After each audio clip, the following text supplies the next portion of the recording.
Good evening, good afternoon, wherever you are on the globe, on this big, beautiful earth, a bounty of resources. Oh, wait, that was yesterday I talked about that, but that explains the mint plant over here by the mandolin. Maybe that will come up. Welcome. It is Peikoff Friday with James Valliant. Oh, I've got a bit of an echo here. Let me see if I can fix that real quick. Where's my echo cancellation? That is the strangest thing. I'll just turn it down and see if that gets to be around it for now. It is Peikoff Fridays, and we've got to talk. And today we are talking about, well, racism, but related topics as well. Let me turn my volume back up here. Little technical difficulty. Sorry about this, folks. I don't know why Zoom echo cancellation isn't working properly. Well, as I say, it's just twice as much wisdom for us to grasp. Are you hearing the echo on your end as well? None that I can detect. Okay. But it gives us a second chance to absorb your wisdom. Everything you say deserves being said twice. Interesting. Okay. Well, I'm going to just try to ignore that then. So, again, Peikoff Fridays. For several weeks now, we have been doing questions and, of course, answers from Leonard Peikoff's volume, Keeping It Real, bringing ideas down to earth. And this week, as in the past couple of weeks, we have questions hand-selected by James Valliant. James, how are you doing this fine Friday? I am doing fantastically. I really am. We're having a thunderstorm here, but I kind of like the cool weather. It's rare for San Diego, but I'm in a super mood.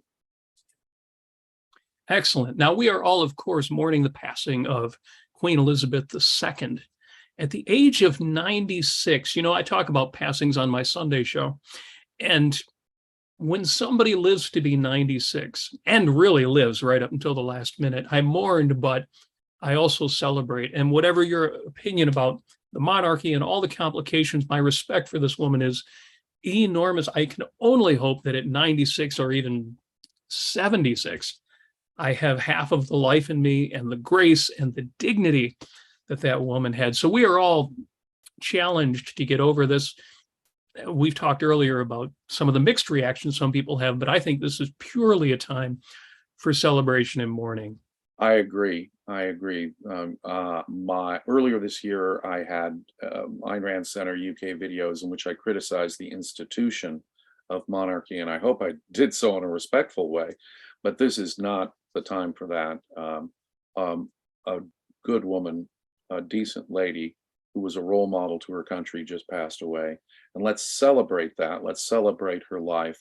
And you're absolutely right. But also, you know, I think someone said it very well, where the world is a poorer place for her not being here, but a much richer place for the long life she had and the moral model she provided the world.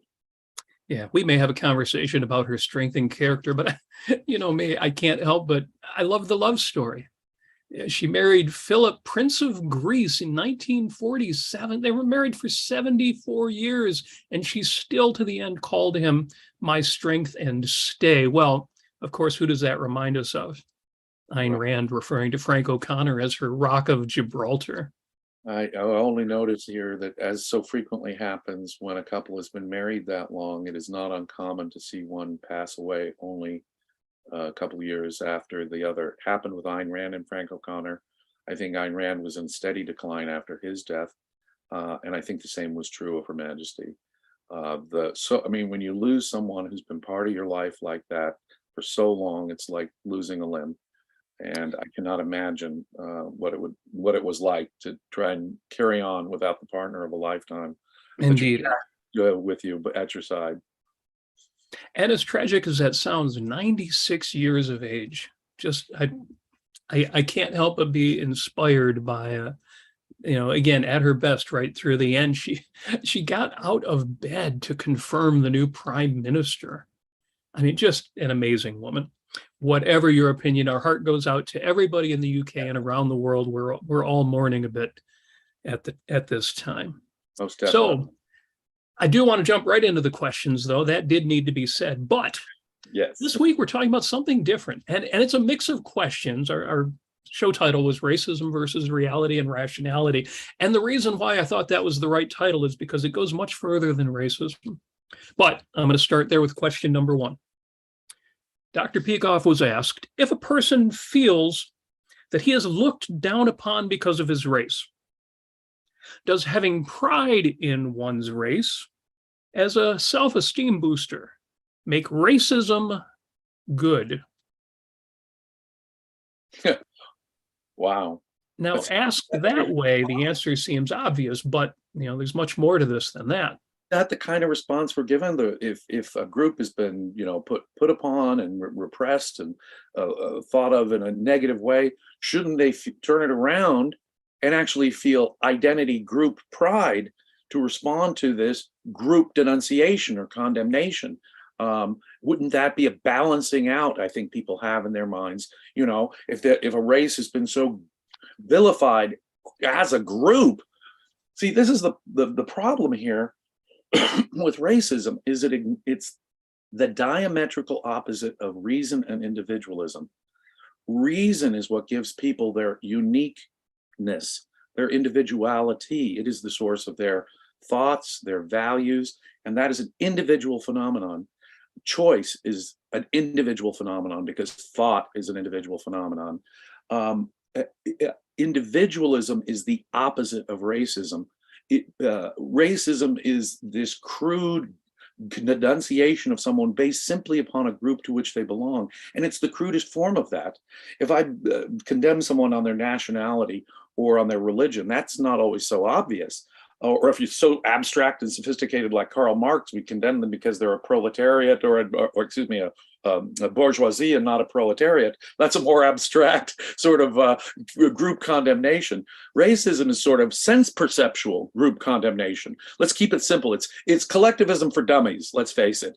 So yes. It's the crudest, stupidest form of group denunciation, which ignores the individual. It's an unchosen feature, what a person's race. So it ignores morality, it ignores the individual, because at root it is a denial of reason. Reason is a faculty of the individual, yes. A thing that gives us individual dignity and uniqueness. So whether it's for quote good motives or for quote bad motives, group condemnation or group praise is a category error. Only individuals are the unit of moral judgment. There can be no moral judgment of someone based on an unchosen feature such as race or some group that they accidentally belong to. That is the opposite of rational moral thinking. In fact, it wipes out morality just as it wipes out reason and individualism. Yes, I think Ayn Rand called that a stockyard, animal stockyard view of human nature. Reducing people to cattle, and we're all the same. We're all part of a group. We have no identity. We have no individual. Well, like dogs, because certain dog species are clever and can learn tricks. Some are good sheep herders, and some are good with kids. So it's like we're all just sort of breeds of dogs, and that's the only way we can judge one another. Yes. Now, obviously, you got the answer there. I'm going to read part of Dr. Peikoff's answer, and then I'm going to throw a little wrench in the monkey. In this case, Leonard Peikoff writes or says, you're letting the condescension of whites determine your self-estimate. You're going to say, well, because they hate me, I love myself. Well, does that mean if they don't hate you, that you don't love yourself? Or if you only love yourself because you want to get back at them? Right. Instead of that, a man of self-esteem would say, well, I judge them. I judge their collectivism. I say they are rotten, not if that's the way things are, I'm going to go to the other group and do the same thing they're doing backwards, unquote. I think that's exactly right. Now, it came up during, you remember something called Antifa and something called BLM? It's funny how the names change every few years. Before that, it was Occupy Wall Street, and it was, who knows what it's going to be called next year. But how many times did we hear Black pride and gay pride? And unfortunately, you wonder why we have a word reactionary. We saw groups of white people saying, well, then there should be a white pride parade. And it's exactly this reaction. It's not thinking, it's just reaction. How can you take, quote, pride, any real moral sense or judgment from something that is an unchosen quality? If I was born in a certain year, how does that redound to any credit or any blame to me? It cannot. Only the chosen, only my thoughts, my deliberate actions as an individual are subject to the entire category of moral judgment. Moral judgment is inapplicable in any other context. And it is as I say, the great category error is to imply some kind of moral judgment in an area that has no choice involved. It cannot be a matter of pride that some great person shares my race, or a matter of condemnation to me that some horrible, evil person shares my race. Whatever that race is, individuals have to be judged as individuals. That is the only way to engage in realistic or practical moral judgment. Groups do not think, groups do not act, groups do not make choices. Only individuals do. Yes. Now, the monkey I'm going to throw in the wrench, I'm stealing that line from Bruce Willis. The monkey wrench I'm going to throw in the machine is the kernel of truth that I saw, and not so much in the last 10 years, but historically, when we had Black Pride parades, maybe not parades, but protests, and the same thing with gay pride. And this is my answer to the people who would say, I want white pride. The better people I knew, African Americans or gay friends of ours, they weren't proud of being gay. They weren't proud of being Black. What they were proud of was surviving in a country that was racist, surviving in a country that was anti-homosexual. I won't use homophobic because that gets misused, but they got through a lot and they were proud of having done that. And I don't see any corresponding reason for white people to say, oh, it's been so hard on us. And I get it that in the age of woke, yes, there are white people being persecuted, but on a level that requires pride. You know something? I think that the day that slaves were liberated should be celebrated by America. For example, I think, we should celebrate people like Martin Luther King, who ended or helped to end, or at least start to help to end. Not that we've ended it by any means, but someone who stood against racism. Now, that is an entirely different thing than racial pride. That is the admiration of brave people who took stances against racism. And in that sense, I absolutely, and I will make a confession, I've actually participated in a gay pride parade. And I don't think that makes me a collectivist. So I agree with your general proposition. There is no comparison if the group really has suffered unfair discrimination. On the other hand, how are they approaching it? Is it because they're proud qua gay or proud qua a certain race? That would be the problem. If they're saying in your face to the discrimination, that's another matter altogether. Yeah, and if you've been in those parades, you have seen both the good and the bad motives. Yes. Well, let's put it this way. You've seen some colorful extremes on both ends of that. Yes. Now, question number 2, and we're only doing 4 today, so we will be riffing quite a bit, which I like, and I think people appreciate that, at least if the chat is any indication. But question number 2 on the same note here: is a man raised from birth to hate Blacks truly acting by choice when his entire family and community share the same ideas, such as in the South during segregation? So is being raised that way a get out of moral jail free card?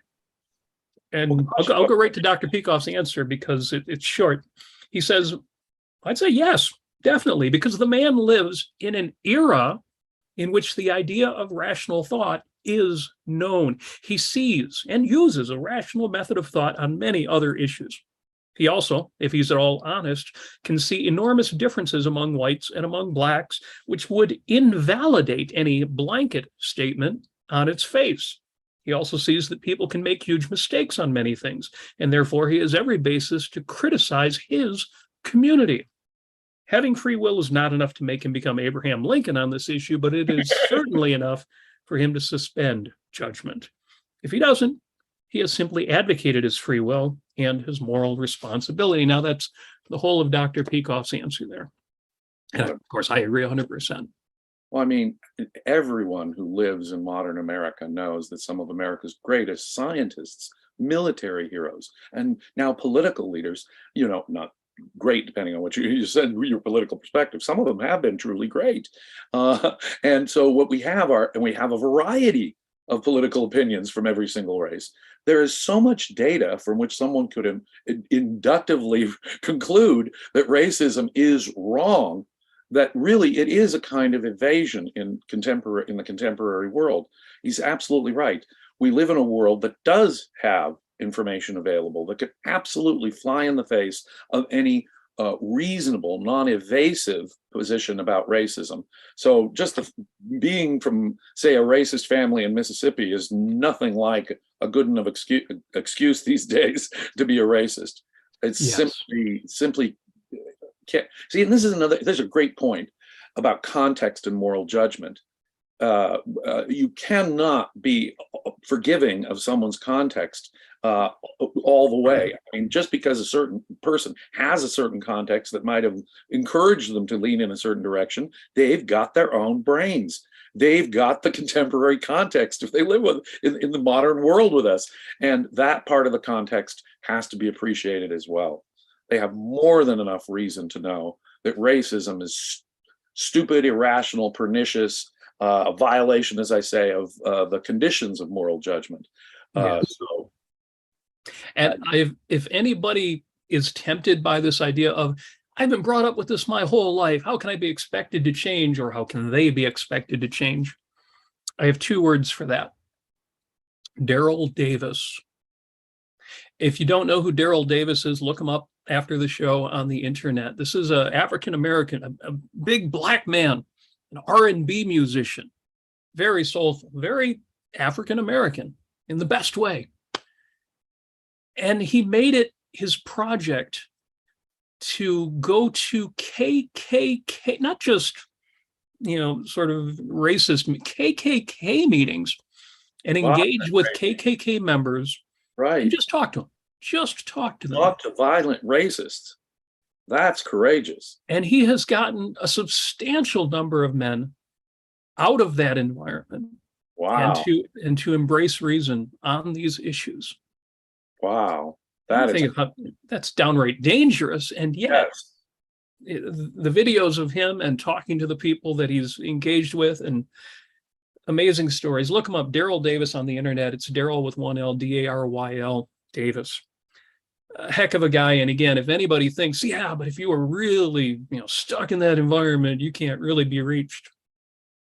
Amazing stories. Indeed. But there's a flip side to that. Is there a point at which you couldn't reasonably expect somebody to be open to reason? Let's go to question number 3. This might sound controversial after what we just said. If children are taught to shoot infidels on sight, okay, you can see we're jumping out of the American South now to the Middle East. If children are taught to shoot infidels on sight, is it possible for them to choose to think and act contrary to their parents and society? Now, reading that after reading question number 2, I immediately thought, well, I guess it would have to be, right?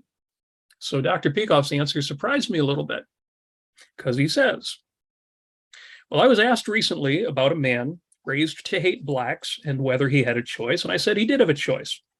But now this is the opposite of that question. This is Dr. Peikoff answering. Here, I think, corruption is what wins out. Judging infidels is not a perceptual issue, as it was in the case of the Southerner observing blacks. There's very little actual data available to the young child firsthand as to what infidels are and what they do.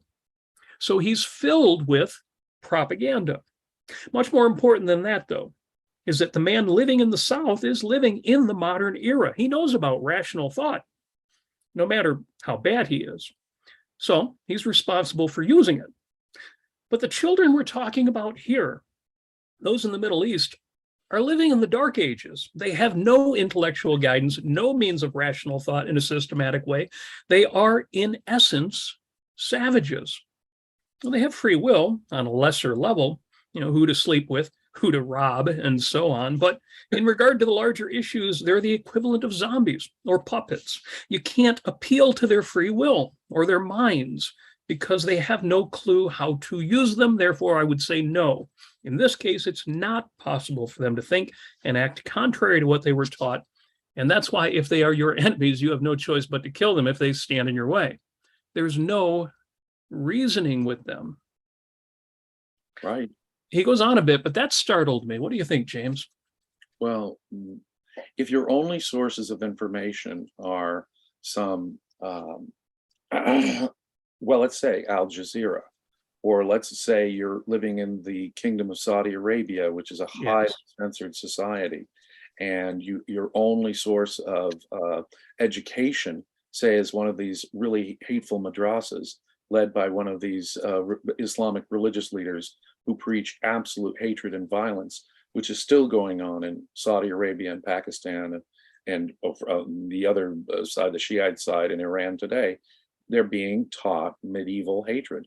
They have no real exposure to the very things that I mentioned in the beginning: reason and individualism. No clue about objective methodology, no clue about a rational way of thinking and knowing, no clue about individualism in any sense, either in an epistemological or moral sense. How on earth are they supposed to have the tools even? I mean, it's like going in a time machine, going back to the caveman era and asking someone 50,000 years ago their opinion on some advanced moral subject. You can't really blame the caveman from tens of thousands of years ago for not having any of our moral knowledge and being completely oblivious and unable to even grasp some of the moral issues that are vital to us. It's true even as recently as the Middle Ages. A hero like Thomas Aquinas tries to prove the existence of God. I don't think that's going to succeed, and I don't think that's particularly rational, but I have to think of him as a hero because in his context, he was using logic and observation to try and prove God. So even if his conclusion is bad, his methodology was good. And in his context, no one could be an atheist. It was absolutely inconceivable. So there is a point where context does kick in. As I said before, context doesn't really, I think, forgive the Southern racist from Mississippi today. No, sir. But I think context may well forgive an insulated person who has been raised in effect in the dark ages of today. Many countries of the Middle East simply are another era, and a different order of moral judgment, I think, is called for. Excellent. Now, for me, really understanding Dr. Peikoff's answer required me to remember something that I'm usually the one who says to everybody else. But before I say what that is, that one insight that will make it all clear, I've got to say thank you to the people in the chat, because the conversation is going on. And we were in a bit of a schedule conflict today, so I didn't know we'd have so many watchers, but I appreciate those of you who are on board. Yes. I would appreciate even more if anybody would like to ask us a question in the form of a super chat. If you want to support the Ayn Rand Center UK, one way you can do that is by asking your questions with a couple dollars thrown in. YouTube lets you do that very easily. And super chat anything that comes in through the channel, including your membership, and I see a few people have that, on the YouTube channel, the Ayn Rand Center UK YouTube channel, all goes to support the Ayn Rand Center UK. And finally, if you're not already a member, you know what to do. AynRandCenter.co.uk, click membership at the top and become a member. All the cool kids are doing it. No, seriously, I often say we are the premier organization forwarding objectivism in the world. Now, I know that's a bit of an exaggeration. I will always give the Ayn Rand Institute that top spot. But the work of the Ayn Rand Center UK and the work of my co-hosts on this channel, not just my esteemed partner, Mr. Valliant here, but also, earlier today, Jonathan Honig handled the topic of the Queen's passing today, and he did it in great style. But with A-list celebrities like Mark Pellegrino and Rucka and brilliant people, just geniuses like, well, besides you, James, but also Nikos Sotirakopoulos, who is now a fellow at the Ayn Rand Institute and yet regularly appears on our shows, and so many other just brilliant people, geniuses like Lee Pearson on Wednesdays and so many shows and so many programs, some of which are exclusive to members. Yes. Well, we've got Harry Binswanger. We're so blessed to have many. Harry Binswanger, HBTV. Yes. some of the top minds in the world, by the way, but also the top minds in objectivism working through the Ayn Rand Institute have kindly helped us out so much. We really do have high quality material, in part because the Ayn Rand Institute is so cooperative with what we do. We are just students of objectivism. ARI is the place really to find the top minds, but fortunately, right here at Ayn Rand Center UK, you can hear them and hear them on a regular basis. So please do consider becoming a subscriber. Hit subscribe, like, notice, and then go ahead and join, because just with a little bit of money, you can really help us keep the lights on around here, create a worldwide community of objectivists, and continue these ongoing important discussions. Excellent. And one of our musicians in the audience, Christopher Smith, is in the super chat. Thank you very much for that. I joke about musicians having been a small club player for a while. For example, on your blue jeans, you know that little tiny pocket on your blue jeans? That's actually for all the money that musicians make when we play gigs. So thank you very much for the super chat. Any more of those will be appreciated. Now, in this question number 3, again, people want to kill the infidel. Why don't we hold them accountable in exactly the same way that we would racism? And what I was reminded of, hearing you speak, but reading Dr. Peikoff's answer was, oh yeah, this is a battle of ideas. And in the Middle East, they're receiving these ideas from the day they're born about what it means to be devout and what it means to be an infidel. And that maps onto a whole philosophy. Whereas racism isn't philosophical whatsoever. There are no ideas. There's no battle of ideas in the South. It's just a battle of prejudice and hatred. In the Middle East, we are up against a lot more. And so that made it make sense to me that I see why Dr. Peikoff says, yes, if somebody grows up and retains the racism of their youth, that's different. So absolutely right. Equal to reality is also in the super chat. Thank you very much for that. We appreciate your support, and we're glad you guys are here. Again, we know we're up against, I won't say the name of the other show. You can watch that later after you've heard what we've got to say, because there is one more question that's going to give us a chance to bring some additional insights in. Is it ever rational? Now, the form of this question knocked me off my chair, and then I had to recover. Is it ever rational to get upset? Well, obviously, we don't control emotions directly, but I'll let that go for a moment. Right. Is it ever rational to get upset about insults from strangers if the thing you're being insulted about isn't actually a deficiency or is completely non-essential? So that would certainly seem to apply to, for example, being called racist names. Right. And Dr. Peikoff begins his answer. He says, I think the best example of when it would be reasonable to get upset is racist taunts. Well, your race is certainly not a deficiency, and it certainly is non-essential, but under certain circumstances, you might get upset. For instance, if you're walking down the street and someone gets in your face and starts cursing your race, that is an invasion of your privacy and your space. It might not be a crime, but on the other hand, if something that irrational is thrown in your face, it could very well be an implicit threat. So at minimum, you'd certainly have reason to be upset. Now, I'll close the quote there. James, does that sound about right to you? Because it made sense to me. It sure makes sense to me. And if I could just take a minute and tell a story about Ayn Rand herself. Yes. Which I think is really relevant here. As everyone knows, Ayn Rand, well, everyone who's a student of Ayn Rand's life and her ideas and the books she liked, they know that Ayn Rand was a great admirer of a book by Isabel Patterson called The God of the Machine, which was published in 1943, the same year Fountainhead came out. She was a friend when she lived in New York City of Isabel Patterson. The two became reasonably close, and when Ayn Rand moved to California, she continued an intense, vigorous correspondence with her, which you can read in the Letters of Ayn Rand edited by Michael Berliner.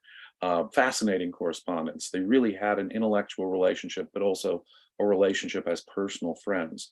And they are credited as being some of the great political influences of the 20th century, both Ayn Rand and Isabel Patterson.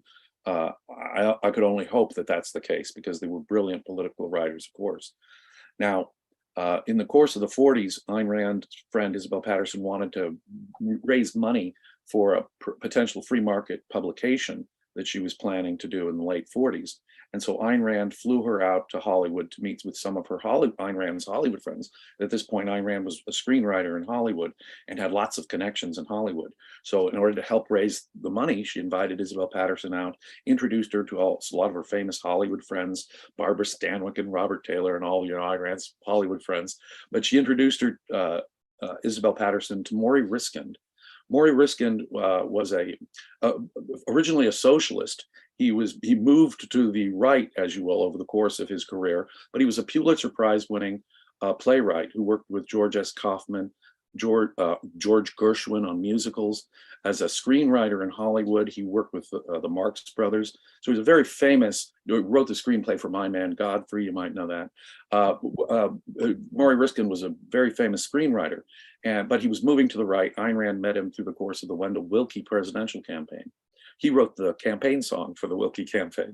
In any case, Ayn Rand at her Richard Neutra modern-esque home in Hollywood, she throws a party for Isabel Patterson and introduces Pat to all these people, including Maury Riskind. She's alone later that night in the kitchen with Isabel Patterson, and Ayn Rand says, "So what do you think of Maury Riskind?" Ayn Rand liked Maury Riskind, especially at the time. "So what do you think, Pat, of Maury Riskind?" And Isabel Patterson responded, "I don't like Jewish intellectuals." To which Ayn Rand responded, "Then you don't like me." It was Ayn Rand describes the situation as follows: "I will never use my Jewishness in any context except this kind of context, where someone is using it as a personal insult to somebody." And there's Isabel Patterson, even in private, using it as a derogatory put down of Maury Riskind. Now, apparently, Isabel Patterson did not understand that Ayn Rand herself came from a Jewish background. She knew she was Russian, but she's married to a guy from a Catholic family named Frank O'Connor. How does she know that Ayn Rand was Jewish? But wow, boom, that's when Ayn Rand did. And that was, it is said, the story goes, that that's really their last interaction. I mean, they drove her to the airport and stuff, and Ayn Rand, the legend goes, her last words to Isabel Patterson in person were, "I hope you become a happier person." But you see, there's a great example of just exactly what Peikoff was talking there from Ayn Rand's own life. Yes. Thought I'd throw that in.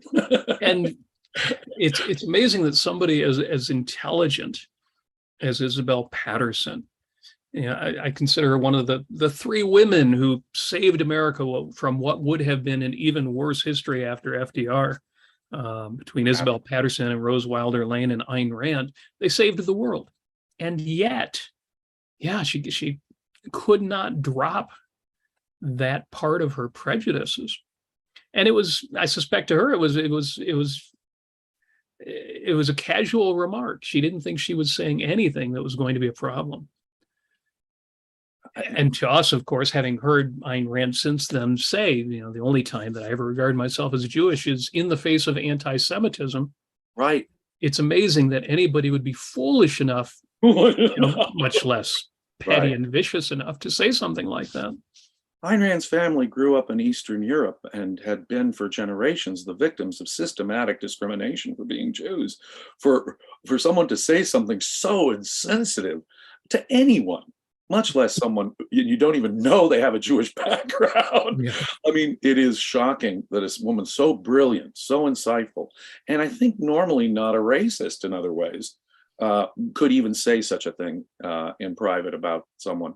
To use something like that as an insult in the 1940s, too, in the wake of Hitler and all that, just strikes me as really yucky. It's kind of staggering, yes. Staggering, huh? Yep. On the flip side, speaking of benevolence, Kim is in the super chat. Yes. And she puts a couple dollars in saying, love the Ayn Rand stories. So yes, it is never a diversion. It is always on topic to say whatever anecdotes you have about Ayn Rand. I'm just going to read a little more of Dr. Peikoff's answer to that question. He says, if the person keeps to himself, he's not interfering with your space, he's not violating some social context. And it's just that he dislikes you, or he's contemptuous of you for a completely irrational reason that has nothing to do with justice. Then if he leaves you alone in the ways that I've been saying, there's no reason to be upset. you just say to yourself, oh, he's crazy. He's picking on something that is completely irrelevant. I'm contemptuous of him. Mhm. As long as he doesn't throw himself into your life where he has no right to be, ignore it. It's irrational to be upset in that context, Right. unless you can see that the insult would be leading to an existential injustice. For example, at work, where that kind of insult might be taken to demean you and cut down your chances of getting the job. That you could certainly be upset at. But there's no government action, of course, applicable to this kind of case. Right. You have to try to deal with rational people and avoid that type of person. But leaving aside practicality or the kinds of things we've been talking about, you should dismiss it.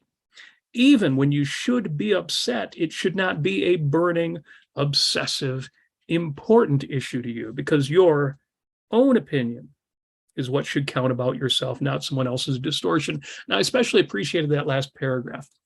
And I'll tell you why. My initial thought about this answer was, well, being upset is an emotional reaction, and you don't directly choose your emotional reactions. But then I reminded myself, well, you do, though, in how you choose to think about what happens. And I think that last paragraph makes the point.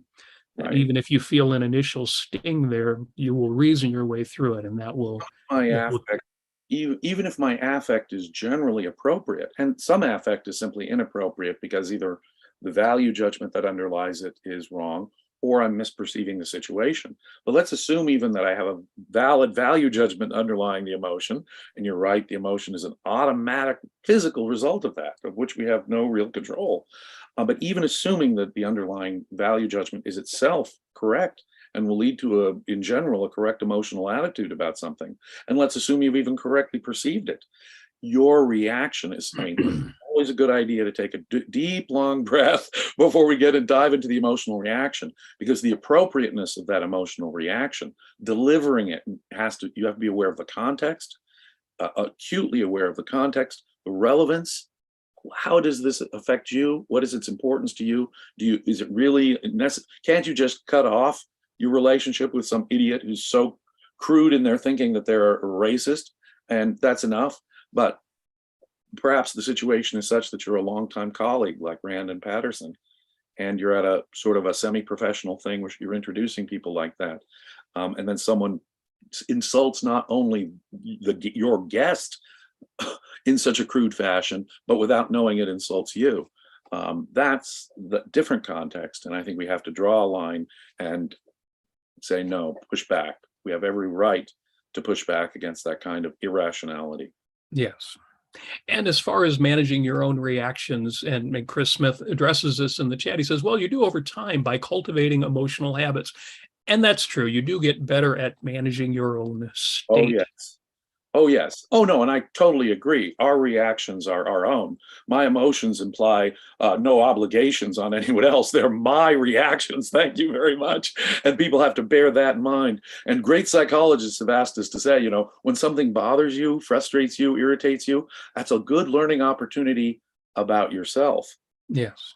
Not just this thing that is your pet peeve or something, but that's always the moment to stop and reflect. What is that saying about me that it's getting under my skin all the time? Mm-hmm. Always worth, it's at least an invitation to introspection. Let's put it that way. I have to say, the older I get and the better I get at that, the more it surprises me when something cuts through and I'm like, man, right. I thought I was beyond reacting in that kind of way.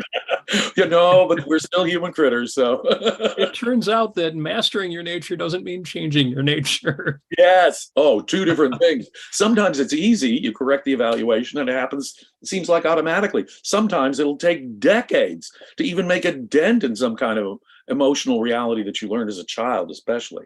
So, yeah.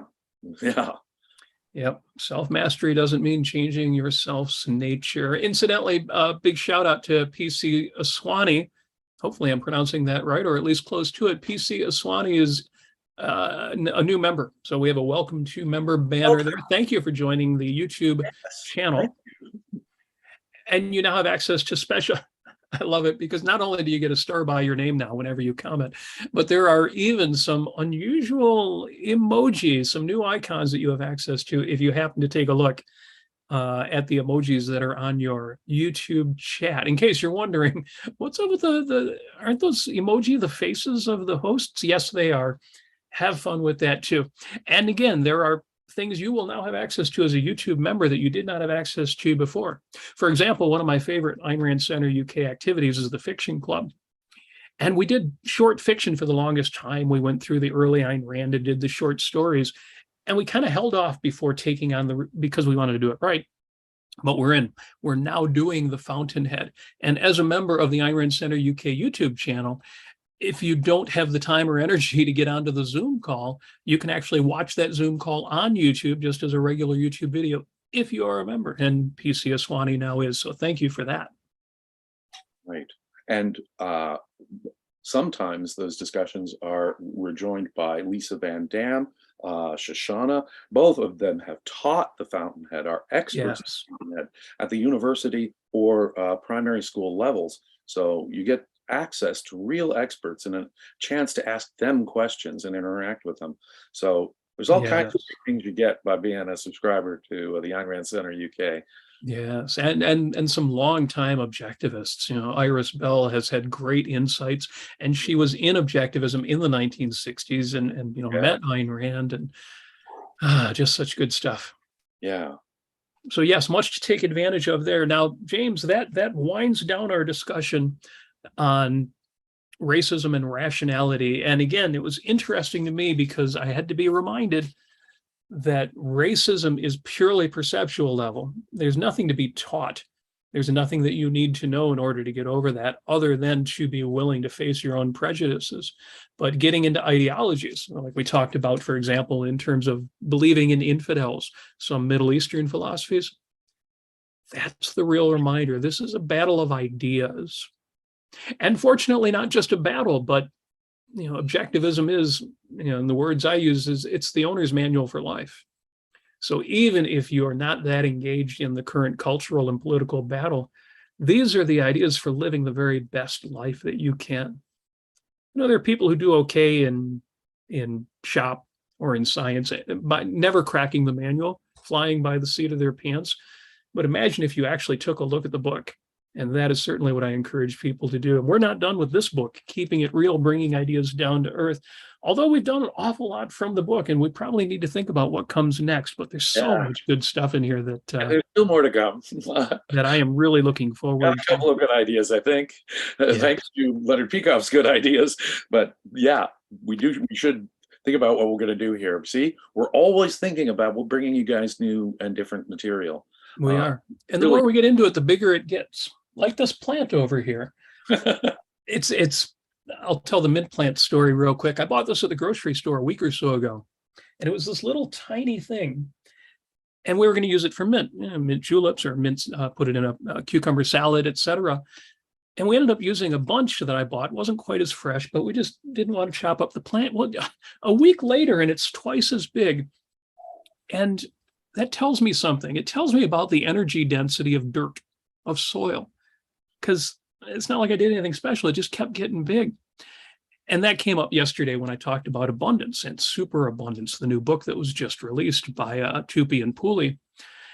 And I love having these conversations on this channel because as much as we use this philosophy to fight things like racism and the ideologies of the Middle East and the current culture war and so many other things, this philosophy really is the owner's manual for life. And if anybody should be enjoying the optimism that comes from the abundance that we're surrounded by. And if you don't feel that, you might give a listen to my show from yesterday or just read the book Superabundance. Please. It is amazing to have both these ideas and these opportunities. Please let me endorse what you just said there, Robert. I was so grateful for what you said yesterday. It has been a rough summer for me in many ways. And if it weren't for the positive, optimistic, life-loving messages that you regularly send out, and yesterday's was particularly moving to me. You're on a roll these days, sir. You really helped. When I said at the beginning of this program that I was in a good mood, some of that, sir, indeed much of that, I must credit to you. Despite the sadness of the Queen's death, despite the rough summer that I've had, a person who has such a love of life and such a grip on ideas as you do can really help turn it around for me. That's part of the power of a good and true philosophy, one oriented to human life on earth.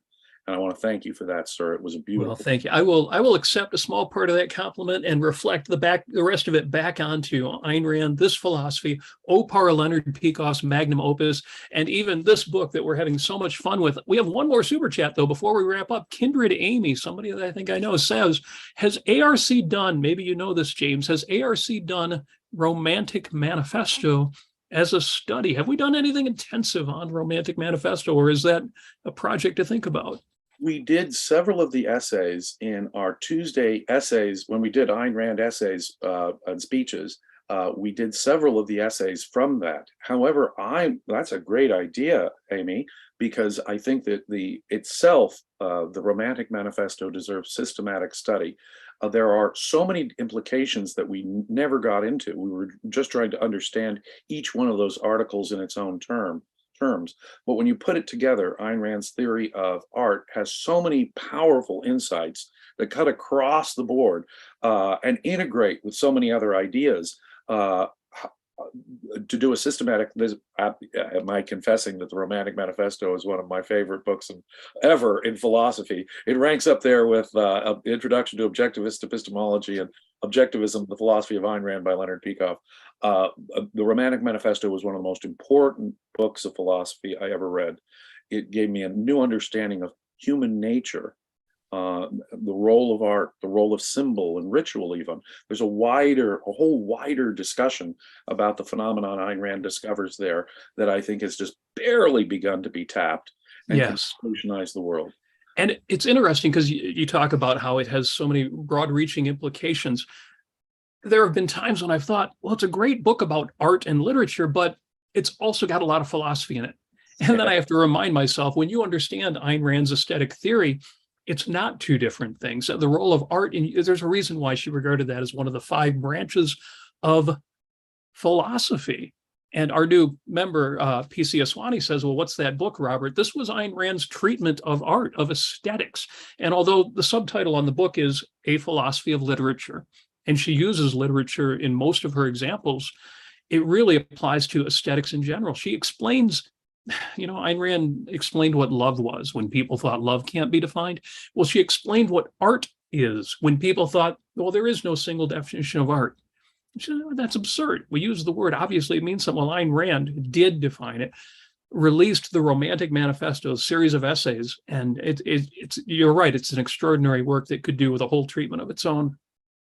I agree. Thank you. Also for that question, new member. Yeah, it's a very, very important book because you'll learn a lot about Ayn Rand's theories on epistemology, psychoepistemology, or many of her deepest insights into psychology. You'll learn about the basis of her ethics, where her values come from, and one of the most important things is you'll learn how she understood how philosophy manifests itself in each of our lives in very important ways. The way she called sense of life. Philosophy is sort of the emotional manifestation of our deepest philosophical beliefs. And that idea has wide-ranging implications, it seems to me, when we study human nature and human history, my own subject, history. So yeah, important book to read. Yes. Outstanding. Well, I think that's a great place to wrap because we will be back next Friday to do this again. Back to keeping it real, because that's what we are doing, keeping it real. James, thank you once again for an outstanding discussion. Thank you, everybody in the chat, everybody listening afterward as well, for joining us. Very much appreciated. And everybody have an outstanding weekend. Indeed. Thank you, Robert. Thank you all. See you next week.